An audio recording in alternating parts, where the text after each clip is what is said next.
Now coming to the next question. Question number 6 says mark T if the statement is true and F if the statement is false. So आपको यहाँ पे true false बतानी है. The first one is nitric acid turns red litmus blue. So here acid दे रखा है. Acid क्या करता है? यहाँ पे given है कि red litmus को blue convert करता है, which is wrong because एक acid blue litmus को red में convert करता है. So this is false.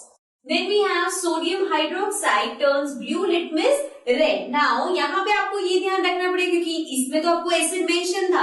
अब सोडियम हाइड्रोक्साइड एक एसिड है या बेस, ये आपको पता होना चाहिए. सोडियम हाइड्रोक्साइड एक बेस है and base turns blue litmus to red. This is wrong. So this statement is also false. Then the third one is sodium hydroxide and hydrochloric acid neutralize each other and form salt and water, which is true. ये same वही है जो हमने neutralisation का example देखा था, right? Then fourth one is indicated as a substance which shows different colors in acidic and basic solution. So this is true. Then we have tooth decay is caused by the presence of a base. क्या हमारे जो tooth decay होता है वो किसी base की presence से हो जाए? This is false. Tooth decay कैसे होता है? जब हमारा जो फूड लेफ्ट ओवर बच जाता है तो वो हमारे जो माउथ है, टीथ के अंदर हमारा एक एसिड प्रोड्यूस करता है और उस एसिड की वजह से टूथ डिके होता है.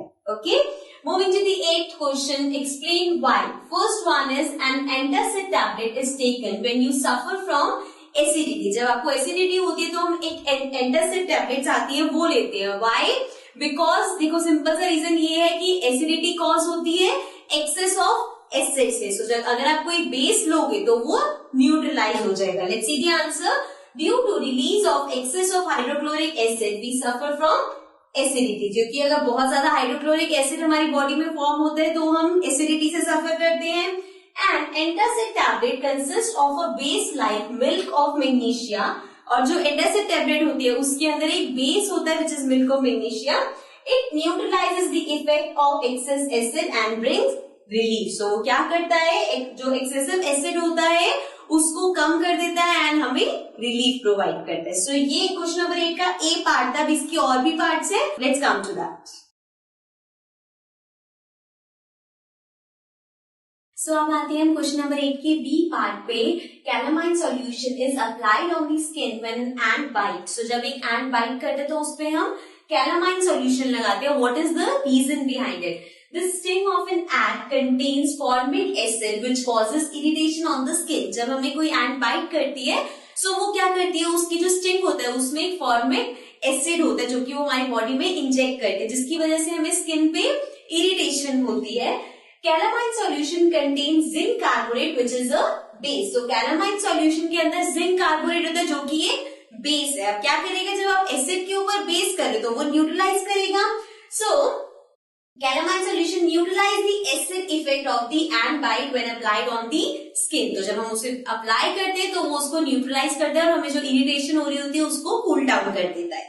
Now coming to the next part, factory waste is neutralized before disposing it into the water bodies. अब क्या रीजन है इसके बिहाइंड कि जब हम फैक्ट्री वेस्ट को रिवर्स या स्टीम में जाने देते तो पहले उसको न्यूट्रलाइज करते हैं. The reason is the waste of many factories contain acid. तो जो वेस्ट होता है उसमें एसिड होता है. If they are allowed to flow into the water bodies the acid will kill aquatic organism. अगर हम उसको ऐसे ही वाटर में जाने देंगे तो जो एक्वाटिक एनिमल्स है पानी के अंदर वो एसिड उनको मार देगा. The factory waste are therefore neutralised by adding basic substance. तो पहले हम उस वेस्ट में उसको न्यूट्रलाइज करते हैं कुछ बेस सब्सटेंस उसमें डाल के. Okay, Then the 9th question says 3 liquids are given to you. अब आपको 3 अलग अलग liquids दे रखे हैं. One is hydrochloric acid, another is sodium hydroxide and third is sugar solution. So ये 3 अलग अलग substance है आपके पास. How will you identify them?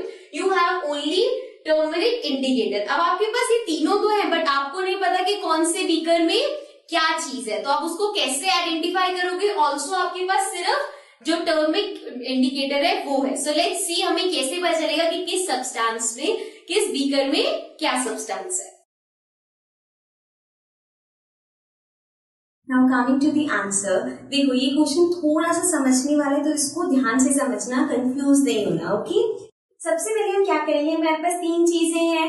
अब हमें ये नहीं पता कौन से बीकर में क्या है, तो हम वो जो हमारी टर्मिक शीट है उसके ऊपर तीनों का एक एक ड्रॉप डाल लेते हैं. We will put a drop of hydrochloric acid, sodium hydroxide and sugar solution on the turmeric indication. So हमने उसके ऊपर एक एक ड्रॉप डाल दिया. The liquid will change the colour of turmeric indicator to red is basic in nature and that is sodium hydroxide. अब पहला वाला तो बहुत इजी था समझना, बिकॉज हमें पता है टर्मिक पेपर को येलो से जो रेड, ब्राइट रेड में कन्वर्ट कर देता है वो बेस होता है. अब इन तीनों में से आपके पास हाइड्रोक्लोरिक एसिड है, सोडियम हाइड्रोक्साइड है और शुगर सॉल्यूशन है. इनमें से एक ही बेस था तो एक ने उसको रेड कलर का कर दिया. तीनों में से बेस कौन सा है? Sodium hydroxide. मतलब ये हमारा रेड कलर में कन्वर्ट हो गया तो हमें पता चल गया कि बेस है. तो पहला तो क्लियर हो गया. अब बात करते हैं शुगर सॉल्यूशन और हाइड्रोक्लोरिक एसिड. अब ये दोनों ही टर्मिक पेपर को कलर चेंज नहीं करते, तो हमें कैसे पता चलेगा दोनों में से कौन सा क्या है? तो इसके लिए हम क्या करेंगे, let's see. Now we will put a drop of sodium hydroxide on a drop of each of the other two liquids separately. After that we will put the drops of these mixture on turmeric indicator. अब हमने क्या किया, हमें ये तो पता चल गया कि हमारे पास सोडियम हाइड्रोक्साइड मतलब एक बेस आ गया, ठीक है. अब हमने क्या किया, उस बेस को दोनों जो हमारे पास बाकी दो चीजें हैं उनके ऊपर एक एक ड्रॉप डाला. सो बेसिकली यहाँ पे मैं आपको आगे बढ़ने से पहले समझाती हूँ कि हम कर क्या रहे हैं. अब एक एक ड्रॉप मिक्स करने का क्या मतलब है, देखो आपने बेस आपको पता चल गया, वो एक ड्रॉप एसिड में मिक्स कर दी. बेस आपको पता चल गया, वही एक ड्रॉप आपने न्यूट्रल सॉल्यूशन में मिक्स कर दी, बिकॉज शुगर सॉल्यूशन न्यूट्रल है. तो दोनों में हम क्या करें, बेसिकली न्यूट्रलाइजेशन करें, बिकॉज एसिड और बेस मिलके न्यूट्रलाइज हो जाएगा और बेस और न्यूट्रल मिलके बेस रहेगा. ये कंसेप्ट समझो. जब आप एक एसिड और बेस को ऐड करते हो तो वो क्या हो जाता है, न्यूट्रल हो जाता है, ठीक है. इसी तरह से अगर आप एक बेस को और एक ऑलरेडी न्यूट्रल सॉल्यूशन को ऐड करोगे तो वो बेसिक ही रहेगा. सो यहाँ पे हम वही चीज कर रहे हैं. बेस हमें पता चल गया, उस बेस को हमने एसिड में मिक्स कर दिया और उसी बेस को हमने न्यूट्रल सॉल्यूशन में मिक्स कर दिया. तो अब उसके हम इफेक्ट देखते हैं. अब उसका मिक्सचर को हमने अगेन टर्मिक पेपर पे डाल दिया. The drop which changes the colour of the turmeric paper is sugar solution. अब जिस ड्रॉप की हेल्प से जो टर्मिक पेपर उसका कलर चेंज हुआ है वो शुगर सॉल्यूशन होगा. Why is that? देखो कलर चेंज कब होगा, जब एक बेस होगा.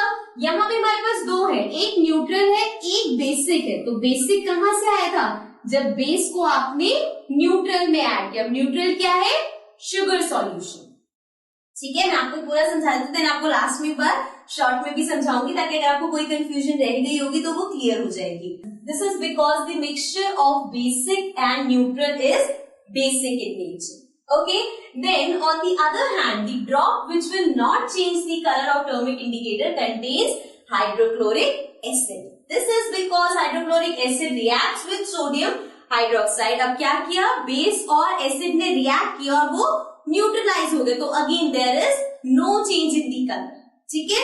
अब यहाँ पे हमने समझ लिया, तीनों में पता चल गया. नाउ अगेन मैं आपको एक शॉर्ट समरी में इसको एक्सप्लेन कर रही हूँ. So now see, ये आपके पास तीन सॉल्यूशन दे रखे थे. ओके, इसको हम नेम दे देते हैं A, B, C, ठीक है. अब यहाँ पे हमने मान लिया इसमें एसिड है, इसमें बेस है और ये न्यूट्रल है. अब acid base neutral means acid क्या हो गया, हाइड्रोक्लोरिक एसिड, बेस क्या हो गया, सोडियम हाइड्रोक्साइड और न्यूट्रल कौन सा हो गया, शुगर सॉल्यूशन. ओके, अब आपने एक टर्मिक इंडिकेटर लिया, अपना वो शीट लिया, जो भी पेपर लिया. अब तीनों की आपने एक एक ड्रॉप यहाँ पे डाल दिया. ये तीन ड्रॉप्स आ गई यहाँ पे. अब इन तीन ड्रॉप्स में से ये वाला जो पार्ट है इसका कलर चेंज हो जाएगा क्योंकि बेस है. टर्मिक का कलर चेंज सिर्फ और सिर्फ बेस करता है. तो यहां से आपको पता चल गया कि जो बी नंबर वाला बीकर है इसमें बेस है, मतलब कि इसमें सोडियम हाइड्रोक्साइड है. ओके, पहली चीज क्लियर हो गई. अब ये जो आपने एक ड्रॉप डाली थी ए की और सी की, अब इन दोनों में से तो किसी का भी कलर चेंज नहीं हो क्योंकि ना ही टर्मिक पेपर का एसिड कलर चेंज करता और ना ही न्यूट्रल सॉल्यूशन कलर चेंज करते. तो अब हमें कैसे पता चलेगा, तो अब हमने क्या किया, ए की एक ड्रॉप ली और बी की एक ड्रॉप ली और इन दोनों ड्रॉप्स को हमने मिक्स कर दिया. सिमिलरली बी की एक ड्रॉप ली और सी की एक ड्रॉप ली और इन दोनों को हमने मिक्स कर दिया। अब जब हमने ए और बी को मिक्स किया तो हमें पता है कि बी वाला हमारा बेस है।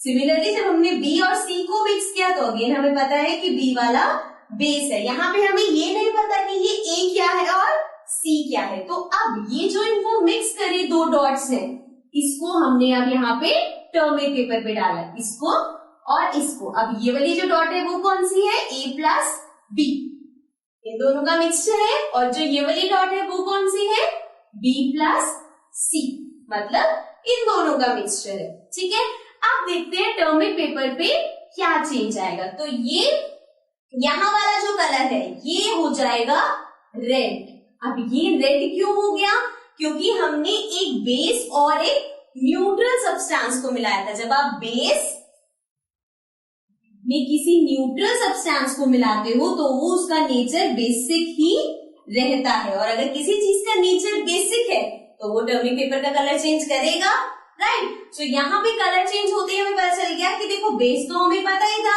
ये जो सी है ये न्यूट्रल है। ठीक है, तो यहां से आपको पता चल गया कि जो सी बीकर है इसमें न्यूट्रल सॉल्यूशन है, मतलब इसके अंदर शुगर सॉल्यूशन है। सो ऑब्वियसली अब जो तीसरा बचा है दैट इज एसिड। और ये भी होगा कि यहाँ पे there will be no change. Why there will be no change, because acid plus base क्या हो जाता है, न्यूट्रल हो जाता है। तो हमारा एसिड और बेस मिलके न्यूट्रल हो गया, इसलिए यहाँ पे देयर इज नो चेंज। तो पता चल जाएगा कि ए बीकर में एसिड है विच इज हाइड्रोक्लोरिक एसिड। ठीक है, आई होप आपको ये समझ आ गया होगा। So now we move to the next question.